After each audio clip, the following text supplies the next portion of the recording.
नमस्कार दोस्तों, स्वागत है आपका साइट फॉर वर्ल्ड के ऑफिशियल लर्निंग प्लेटफॉर्म पर, जहां स्टूडेंट्स और जॉब सीकर्स के लिए करियर, टेक्नोलॉजी और प्लेसमेंट से जुड़ी इंडस्ट्री ओरिएंटेड और प्रैक्टिकल नॉलेज दी जाती है। अगर आप अपनी स्किल्स को नेक्स्ट लेवल तक ले जाना चाहते हैं तो आप बिल्कुल सही जगह पर आए हो। चलिए शुरू करते हैं आज का इम्पोर्टेंट सेशन। नमस्ते स्टूडेंट्स, आज का टॉपिक है रिएक्ट का सबसे इंपॉर्टेंट कॉन्सेप्ट, प्रॉप्स और स्टेट। सीरियसली, ये रिएक्ट की फाउंडेशन है और इसको अच्छे से समझना मतलब रिएक्ट डेवलपर बनने का पहला कदम। लेकिन हम सिर्फ थ्योरी में नहीं उलझेंगे, ओके? हम इसको प्रैक्टिकली समझेंगे। ये कूल सी टाइमर ऐप बनाकर, जो स्क्रीन पे दिख रही है ना, एग्जैक्टली यही हम बनाने वाले हैं। तो आप रेडी हो? फोकस मोड ऑन है ना? ऑसम। मोबाइल को साइड में रख दो, पूरा ध्यान स्क्रीन पर होना चाहिए। चलो शुरू करते हैं। तो देखो, सबसे पहले हम क्या करेंगे, हम अपनी ऐप का एक स्टैटिक वर्जन बनाएंगे। मतलब एक ऐसा वर्जन जिसमें अभी कुछ इंटरैक्टिव नहीं होगा, कुछ चलेगा नहीं। और इसके लिए हमारा टूल है प्रॉप्स। प्रॉप्स मतलब प्रॉपर्टीज। इसको ऐसे सोचो, प्रॉप्स आपके नाम और बर्थ डेट जैसे हैं, जो आपको आपके पेरेंट्स से मिलते हैं। आप उन्हें रिसीव करते हो, पर आप उन्हें खुद चेंज नहीं कर सकते, राइट? वो रीड ओनली है, इम्यूटेबल है, सिंपल। यहां स्क्रीन पर देखो, हमारा पेरेंट कंपोनेंट है टाइमर्स डैशबोर्ड। ये क्या कर रहा है? ये टाइमर्स का डेटा अपने child component editable timer list को एक प्रॉप के जरिए पास कर रहा है। देखा, टाइमर्स नाम का प्रॉप बनाया और उसमें डेटा भेज दिया।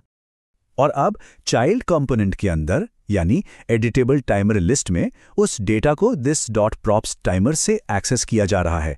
डेटा ऊपर से नीचे आया, पेरेंट से चाइल्ड, एक ही डायरेक्शन में।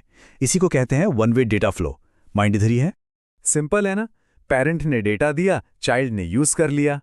ठीक है, समझ आ रहा है? चलो आगे बढ़ते हैं। ओके, तो हमारी स्टैटिक ऐप तैयार है। दिख तो रही है, पर जिंदा नहीं है। अब इसको इंटरैक्टिव बनाना है। बटन्स क्लिक होने चाहिए, टाइमर स्टार्ट होने चाहिए। लेकिन यहां एक प्रॉब्लम है। सोचो जरा, अगर प्रॉप्स रीड ओनली हैं तो हम ऐप में कुछ चेंज कैसे करेंगे? भाई, यूजर जब किसी बटन पे क्लिक करेगा तो यूआई कैसे अपडेट होगा? प्रॉप्स तो बदल ही नहीं सकते। और यहीं पर एंट्री होती है हमारे हीरो की, स्टेट। स्टेट वो डेटा है जो एक कंपोनेंट खुद मैनेज करता है। ये कंपोनेंट का प्राइवेट इंटरनल डेटा है जो टाइम के साथ चेंज हो सकता है। इसकी बेस्ट एनालॉजी है आपका मूड। वो आपके अंदर की चीज है और दिन भर बदलता रहता है। उसे बाहर से कोई डायरेक्टली चेंज नहीं कर सकता। स्टेट को यूज करने के बस 3 सिंपल रूल्स हैं, इनको गांठ बांध लो। फर्स्ट, कंपोनेंट के कंस्ट्रक्टर में स्टेट को इनिशियलाइज करो। सेकंड, दिस डॉट स्टेट का यूज करके उसे एक्सेस करो। और थर्ड और सबसे इंपॉर्टेंट, स्टेट को अपडेट करने के लिए हमेशा this dot set state method का ही यूज करो। डायरेक्टली दिस डॉट स्टेट को चेंज करने की कोशिश कभी मत करना। यहां देखो, हमारा एडिटेबल टाइमर कंपोनेंट, हमने इसके कंस्ट्रक्टर में एक state variable edit form open बनाया और उसको बाय डिफॉल्ट फॉल्स सेट कर दिया। इससे हम ट्रैक करेंगे कि टाइमर का एडिट फॉर्म खुला है या बंद। एक सेकेंड रुको, इस स्टेप का पर्पस समझ आया? हम ये एडिट फॉर्म ओपन स्टेट क्यों यूज कर रहे हैं? ताकि कंपोनेंट को याद रहे कि उसे एडिट फॉर्म दिखाना है या नहीं। ये उसकी इंटरनल मेमोरी बन गया है। और अब देखो मैजिक, जब यूजर एडिट बटन पे क्लिक करेगा तो ये handle edit click function call होगा और इसके अंदर हम this dot set state use करके एडिट फॉर्म ओपन को ट्रू कर देते हैं। जैसे ही सेट स्टेट कॉल होता है, रिएक्ट कंपोनेंट को रीरेंडर करता है और बूम, यूआई अपडेट हो जाता है। एग्जाम्पल क्लियर था? चलो, अब आपकी बारी। सिर्फ देखने से काम नहीं चलेगा। अभी के अभी इस एक्सप्लेनर को पॉज करो और ये छोटा सा स्टेट वाला फीचर खुद इंप्लीमेंट करने की कोशिश करो। अगर कोई गलती होती है तो सोचो, उसको फिक्स कैसे करोगे? करने से ही सीखोगे। ग्रेट, अब जब हमने प्रॉप्स और स्टेट दोनों को एक्शन में देख लिया है, तो टाइम है इनके फाइनल शोडाउन का, इनके कंपैरिजन का। इससे आपके सारे डाउट्स क्रिस्टल क्लियर हो जाएंगे। ऑल राइट, ये टेबल बहुत इंपॉर्टेंट है। चलो इसको ब्रेक डाउन करते हैं। पर्पस, प्रॉप्स का काम है डेटा पास करना। स्टेट का काम है कंपोनेंट का अपना डेटा मैनेज करना। म्यूटेबिलिटी, प्रॉप्स इम्यूटेबल हैं, स्टेट म्यूटेबल मतलब चेंजेबल है। सोर्स, प्रॉप्स पेरेंट से आते हैं, स्टेट कंपोनेंट के अंदर से ही आता है। और सबसे important, ownership, child component props को पेरेंट से उधार लेता है, जबकि कंपोनेंट अपनी स्टेट का मालिक होता है। ये टेबल सिर्फ देखने के लिए नहीं है। अब सीरियसली सोचो, अगर इंटरव्यू में आपसे प्रॉप्स और स्टेट के बीच का डिफरेंस पूछा गया, तो क्या आप इन पॉइंट्स को कॉन्फिडेंटली एक्सप्लेन कर पाओगे? ये सवाल पक्का पूछा जाता है।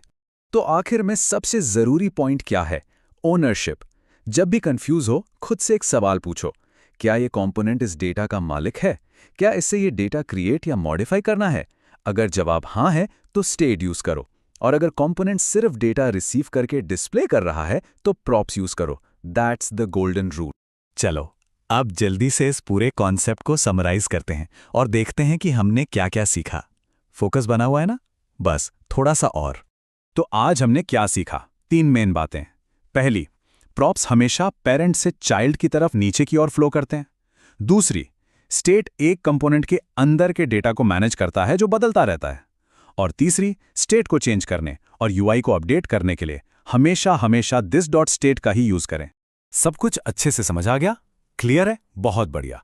लेकिन अब असली काम आपका शुरू होता है, प्रैक्टिस करना।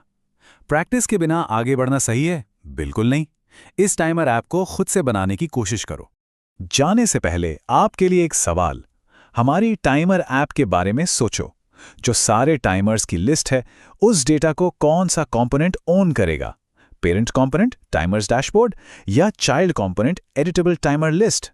सोचो, और अगर डाउट है तो कमेंट सेक्शन में जरूर बताओ। अगले सेशन में हम अपनी इसी ऐप को एक सर्वर से कनेक्ट करेंगे और रियल टाइम डेटा मैनेज करेंगे।